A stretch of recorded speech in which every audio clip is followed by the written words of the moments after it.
తెలంగాణ 2 రాష్ట్రాలలో కూడా మీకు ఎలాంటి న్యూస్ అయినా 24 అవర్స్ కాదు 1 సెకండ్లో మీ అందరి ముందు ఉండాలి అంటే please like, share and subscribe.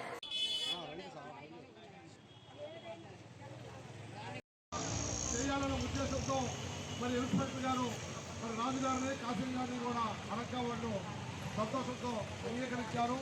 మీకు ఇప్పుడు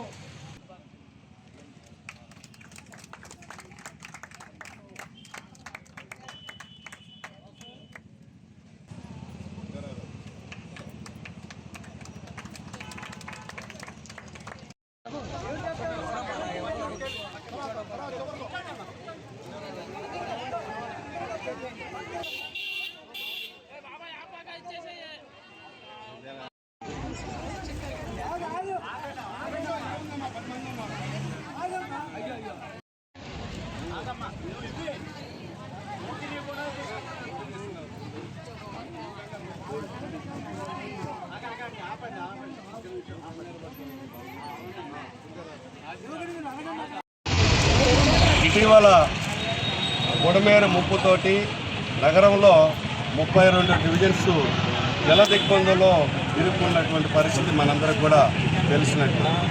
దానిలో భాగంగా సింగనగర్, పాయకాపురం, కండ్రిక ప్రాంతాలంతా కూడా సుమారు 5-6 అడుగుల మేరకు నీటి నిలిచిపోయి రోడ్డు మీద ఎవరూ కూడా రోడ్డు మీదకి రాలేనటువంటి పరిస్థితుల్లో తీవ్రమైనటువంటి నష్టం వాటిల్లినటువంటిది రాష్ట్ర ప్రభుత్వానికి, ప్రజానికానికి అందరికీ కూడా తెలుసు.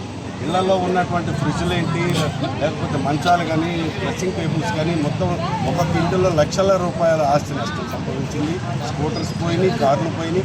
ఇటువంటి విపత్కరమైనటువంటి పరిస్థితిని జాతీయ విపత్తుగా భావించి కేంద్ర ప్రభుత్వం ఆదుకోవాల్సిందిగా రాష్ట్ర ప్రభుత్వానికి అధిక నిధులు సమకూర్చడం ద్వారా నష్టపోయినటువంటి వరద బాధితులకు అధిక నష్టాన్ని అందించేటటువంటి దానికోసం కేంద్ర ప్రభుత్వం వైపుగా సహాయం చేయాలని చెప్పి సిపిఐగా కేంద్ర ప్రభుత్వాన్ని కోరుతా ఉన్నాం. అందులో భాగంగానే ఈ రోజున ఇటువంటి విపత్కరమైనటువంటి పరిస్థితుల్లో ప్రజలకి సేవలు అందించినటువంటి నగరపాలక సంస్థలని, పారిశుద్ధ్య కార్మికుల యొక్క సేవల్ని అభినందిస్తూ కేవలం కార్మికుల యొక్క హక్కుల కోసమే కాదు, కార్మికుల యొక్క శ్రేయస్సు కోసం కూడా కమ్యూనిస్ట్ పార్టీ ఆలోచిస్తుంది. దానిలో భాగంగానే ఈ రోజున నీట మునిగినటువంటి ప్రాంతాల్లో సేవ చేయటం, వారు కూడా నీటి మునిగినటువంటి ఇళ్లలో జీవనం కొనసాగించినటువంటి పారిశుద్ధ్య కార్మికులకి సిపిఐ 58వ డివిజన్ ఆధ్వర్యంలో చిరు సహకారాన్ని అందించేటటువంటి చీరలు, దుప్పట్ల అందించేటటువంటి కార్యక్రమాన్ని సిపిఐ 58వ డివిజన్ శాఖ చేపట్టడం అభినందనీయం. భవిష్యత్తులో ఆ వైపుగా కార్మికుల యొక్క చేసినటువంటి కష్టాన్ని సిపిఐ అభినందిస్తుంది. అదే క్రమంలో రాష్ట్ర ప్రభుత్వానికి విజయవాడ నగరపాలక సంస్థ కమిషనర్ గారు కూడా కోరేది, విజయవాడ నగరంలో పనిచేసేటటువంటి పారిశుద్ధ్య కార్మికులందరికీ ఈ నెల జీతంతో పాటు ఒక ఇన్సెంటివ్గా అధిక జీతాన్ని కేటాయించాల్సినటువంటి చేయమని చెప్పి ప్రభుత్వాన్ని సిపిఐగా కోరబోతా ఉన్నాం. ఆ వైపుగా మన మున్సిపల్ కమిషనర్ గారు కూడా పారిశుద్ధ్య కార్మికులకి ఇన్సెంటివ్ని ప్రకటించవలసిందిగా కోరుతూ ఈ సహాయ కార్యక్రమాన్ని చేపట్టినటువంటి వారందరికీ కూడా 58వ డివిజన్ సిపిఐ శాఖకి, నగర సిపిఐ ఆధ్వర్యంలో వారికి ధన్యవాదాలు తెలియజేస్తాను. ఈ రోజున భారత కమ్యూనిస్ట్ పార్టీ సిపిఐ 58వ డివిజన్ ఆధ్వర్యంలో ఈ ప్రాంతంలో ఉన్న పారిశుద్ధ్య కార్మికులకి మరి ఒక దుప్పటి, అలాగే ఒక చీర ఇస్తున్నాము. ఈ కార్యక్రమం వారికి చేయటానికి మేము గర్వపడుతున్నాం. ఎందుకంటే దాదాపుగా 4 రోజుల కిందట ఈ ప్రాంతం అంతా కానీ జలమయంతో వరదలు వచ్చి నిండిపోయింది.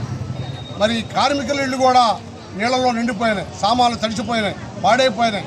అయినప్పటికీ మనోసంకల్పంతో, దృఢ నిశ్చయంతో ప్రజలకు మనం సేవ చేయాలి, మన మున్సిపల్ కార్మికులుగా వాళ్ళకి సేవ చేయాలనే ఉద్దేశంతో నడుము కట్టి వాళ్ళ ఆరోగ్యాలను కూడా లెక్క చేయకుండా మరి వీధుల్లోకి వచ్చి మరి పారిశుద్ధ్యానికి మరి జీవం పోశారు.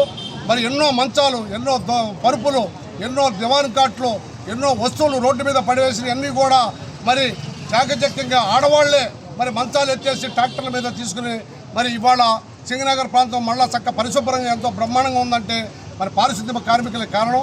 ఇలాంటి వారికి మనం ఇలాంటి చిరు సహాయం చేయడం కూడా గర్వమే. ఇలాంటిదే మన కరోనా కాలంలో కూడా మరి మేము ఈ యొక్క మున్సిపల్ కార్మికుల్ని మేము మర్చిపోలేదు. అప్పుడు కూడా వారికి ఏదో మా తగ్గట్టుగా చిరు సహాయం చేశాము. అలాగే మేము ప్రభుత్వాన్ని కూడా కోరేది ఏంటంటే ఎమ్యూనరేషన్ అనేది సరిగ్గా జరగలేదు. అటు ఎటు చాలామందికి కూడా రాయలేదు. రాసిన వాళ్ళకి బ్యాంకుల్లో డబ్బులు పడలేక ప్రజలు విలువెల్లాడిపోతున్నారు. ఒక ఇంట్లో 4 కుటుంబాలు ఉంటే ఒక కుటుంబానికి వచ్చి మిగిలిన 3 కుటుంబాలు రాబోతే వాళ్ళు చాలా ఇదైపోతున్నారు. ఏంటి మాకు రాలేదంటే బాధపడిపోతున్నారు. మేము ప్రభుత్వానికి కోరేది ఏంటంటే మళ్ళీ మీరు ఎమ్యూనరేషన్ సరిగ్గా చేయించి రాని వారందరికీ కూడా ప్రభుత్వం ఆ 25,000 రూపాయలు లేకపోతే పైన ఉన్న వాళ్ళకి 10,000 రూపాయలు, బళ్ళకి కొంతమందికి 3,000 రూపాయలు పడినాయి. 3,000 రూపాయలు పడిన వాళ్ళకి 25,000 రూపాయలు పడలా, 25,000 రూపాయలు పడిన వాళ్ళకి 3,000 పడలేదు. కాబట్టి మేము సెంట్రల్ ఎమ్మెల్యే గారిని కోరేది ఏంటంటే మీరేదో జనాన్ని అక్కడ స్లిప్పులు రాస్తున్నారు, అక్కడ చేస్తున్నారు, అది కాదు కావాల్సింది. మాకు కార్యాచరణ కావాలి. వెంటనే ఈ ప్రాంతంలో ఉన్న ప్రతి ఒక్కరికి అందని ప్రతి ఒక్కరికి కూడా డబ్బులు అందాలి, పారితోషికం అందాలి. లేని పక్షంలో సిపిఐగా మళ్ళీ మేము ముందుకు వస్తామని చెప్పేసి తెలియజేసుకుంటూ ఈ కార్యక్రమం పాల్గొన్న మా నాయకులు కోటేశ్వరారికి, లంకా దుర్గారావుకి, అలా లంకా వీరభద్రానికి, మా వాళ్ళందరికీ కూడా కృత ధన్యవాదాలు తెలియజేసుకుంటూ మేము భవిష్యత్తులో మా పార్టీ అండదండలతో ఇలాంటి సేవా కార్యక్రమాలు చేస్తామని చెప్పేసి తెలియజేసుకుంటున్నాం.